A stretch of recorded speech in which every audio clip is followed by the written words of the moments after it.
आपका हमारे channel अनुशिक्षा class में स्वागत है। तो आज हम आपको बता रहे हैं इस वैकेंसी के बारे में जो आरपीएफ कांस्टेबल से वैकेंसी यानी न्यू भर्ती निकली है, सिर्फ इसके बारे में हम बात कर रहे हैं। तो हम सिर्फ बात कर रहे हैं आरपीएफ कांस्टेबल की, ठीक है। तो इसके लिए हमें क्या क्वालिफिकेशन चाहिए तो हम बता दें आपको। तो अगर आप 10th पास है तो इस वैकेंसी में आप क्या है फॉर्म भर सकते हैं, अगर आप क्या है 10th पास है, ठीक है।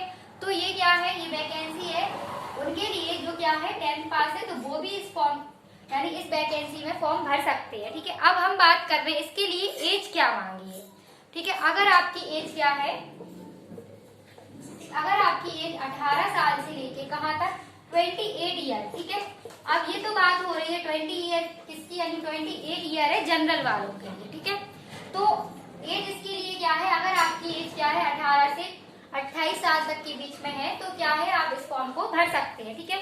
और ओबीसी के लिए कितनी चाहिए, तो ओबीसी के लिए हमारे लिए 3 साल की छूट होती है ओबीसी के लिए, ठीक। और एससी और एसटी के लिए कितने साल की होती है, 5 साल की छूट दी है, ठीक है। अगर आप इसमें 28 में 3 प्लस करेंगे तो कितना हो जाएगा, 31 ईयर तक डाल सकते हैं इस फॉर्म को।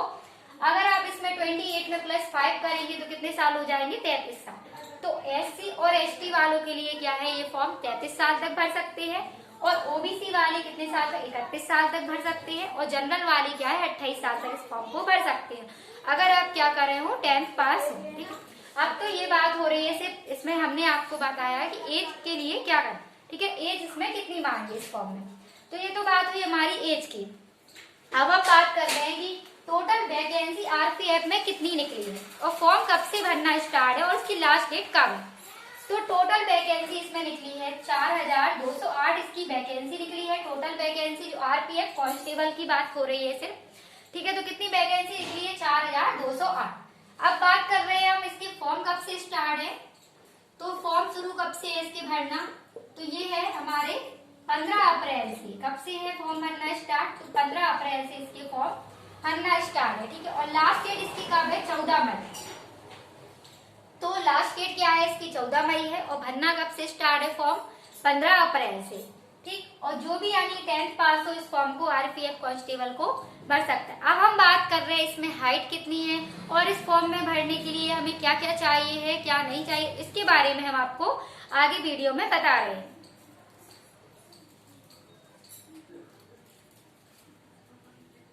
अब हम इसमें आपको बता दें कि इसके लिए हाइट की क्या जरूरत है, ठीक है। तो हाइट यानी कितने मेल के लिए क्या मांगी है और फीमेल के लिए क्या मांगी है, ठीक है।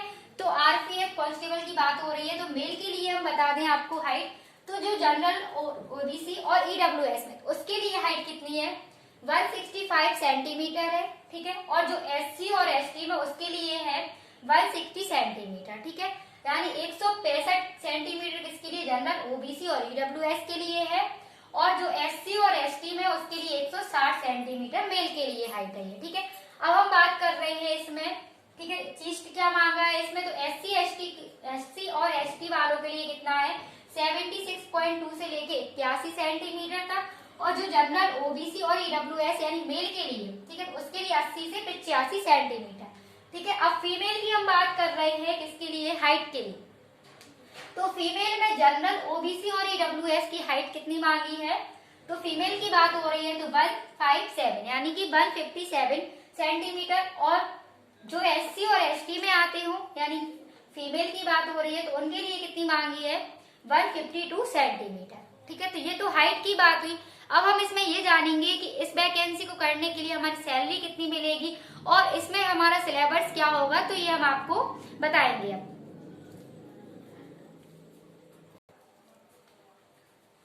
अब हम आरपीएफ कांस्टेबल की एग्जाम पैटर्न की बात कर ले, तो एग्जाम पैटर्न क्या है इसमें, जो आपकी मैथ है वो है 35 क्वेश्चन आएंगे। मैथ में कितने क्वेश्चन आएंगे, 35 क्वेश्चन आएंगे। और हर एक क्वेश्चन कितने नंबर का होगा, तो हर एक क्वेश्चन 1 नंबर का होगा, ठीक है। अब हम बात कर रहे हैं रीजनिंग, तो रीजनिंग में भी कितने क्वेश्चन आएंगे, 35 क्वेश्चन आएंगे। और हर एक क्वेश्चन कितने नंबर का होगा, 1 नंबर का होगा, ठीक है। तो जीएस हमारी कितने नंबर की हो जाएगी, 50 नंबर की आएगी। तो 50 क्वेश्चन आएंगे जीएस में और ये कितने नंबर की, यानी एक क्वेश्चन 1 ही नंबर का होगा तो 50 नंबर, ठीक है। अब हम बात कर रहे हैं टोटल नंबर कितने, यानी टोटल क्वेश्चन कितने हो गए हमारे, 120 क्वेश्चन हो गए हैं इसमें, ठीक है। तो एग्जाम पैटर्न क्या है, इसके कितने क्वेश्चन आएंगे, 120 क्वेश्चन आएंगे और वो भी कितने 120 नंबर के होंगे। अब टाइमिंग की बात कर ले हम इसमें, तो टाइम हमारे पास मिलेगा यानी कि 90 मिनट। तो कितना टाइम मिलेगा, 90 मिनट मिलेंगे, ठीक है। और नेगेटिव मार्किंग की बात कर ले हम इसमें, नेगेटिव कितनी होगी, तो 1/3 की होगी यानी 1/3 की। तो क्या होगा, अगर आपके 3 क्वेश्चन गलत होंगे तो क्या हो जाएगा, 1 नंबर कट जाएगा, ठीक है। तो ये था हमारे एग्जाम पैटर्न की हमने बात की है। अब हम इसमें और भी आगे जानेंगे कि इसमें सैलरी कितनी मिलती है, ये आरपीएफ कांस्टेबल की जो वैकेंसी है इसमें सैलरी कितनी मिलती है, इसके बारे में आप जानेंगे।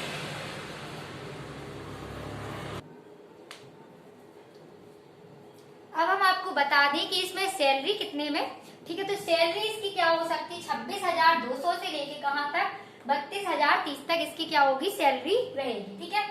तो टोटल सैलरी यहाँ तक हो सकती है, यानी जो शुरुआत होगी तो 26,200 से होगी और फिर क्या हो जाएगी, जब आपकी ट्रेनिंग वगैरह ज्वाइनिंग वगैरह हो जाएगी तो कहाँ तक हो जाएगी, 32,030। और इसमें काम कितना, काम हमें कितने घंटे करना होता है, 8 घंटे इसमें काम करना होता है और 16 घंटे क्या करना होता है, रेस्ट मिलता है इस वैकेंसी, ठीक है। तो ये वाली जॉब में क्या होता है, 8 घंटे आपको काम करना होता है, 16 घंटे क्या होता है, रेस्ट मिलता है, ठीक है। तो अब हम बात कर रहे हैं इसमें एग्जाम पैटर्न यानी एग्जाम प्रोसेस कहाँ कहाँ से हमें निकलना होगा, ठीक है। एग्जाम निकालने के लिए सबसे पहले आपको सीबीटी यानी कि कंप्यूटर बेस्ड टेस्ट एग्जाम देना होगा। फिर आपको क्या करना होगा इसमें, जब आपका एग्जाम हो जाएगा फिर इसके बाद में क्या हो जाएगा, फिजिकल होता है। फिर फिजिकल और क्या होता है इसमें, यानी कि फिजिकल के बाद क्या होता है, ठीक है। तो इसमें हाइट वगैरह मांगते हैं और फिजिकल में रनिंग होती है, ठीक। अब इसमें हम बात कर रहे हैं डॉक्यूमेंट वेरिफिकेशन, तो आपकी क्या है, यानी कि डॉक्यूमेंट के बारे में। फिर आपका मेडिकल होता है, फिर क्या होती है, लास्ट में ट्रेनिंग होती है, ठीक है। अब हम बात कर रहे हैं इसमें फिजिकल में क्या क्या होता है, ठीक है। तो इसके बारे में हम आपको बता रहे हैं।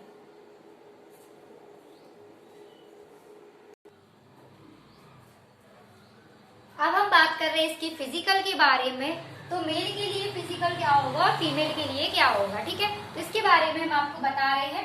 तो आपको क्या है, यानी कि फिजिकल में होगी रनिंग और रनिंग के बाद फिर होगी लॉन्ग जंप, फिर क्या होगी हाई जंप, ठीक है।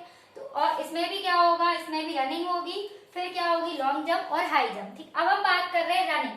तो मेल के लिए रनिंग यानी 5.45 मिनट, यानी 5.45 मिनट में कितने 1600 मीटर आपकी क्या होगी, रनिंग होगी। और फीमेल की बात कर ले तो 3.45 मिनट 800 मीटर क्या होगी, इसमें फीमेल की रनिंग होगी, ठीक है। अब हम बात कर रहे हैं 14 फीट लॉन्ग जंप। तो लॉन्ग जंप कितनी होगी, 14 फीट होगी और हाई जंप कितनी होगी, 4 फीट। किसके लिए, मेल के लिए। अब फीमेल की बात करें तो 9 फीट लॉन्ग जंप, ठीक, किसके लिए, फीमेल के लिए। और 9 फीट हाई जंप, ये सब किसके लिए बता रहे हैं हम, फीमेल के लिए।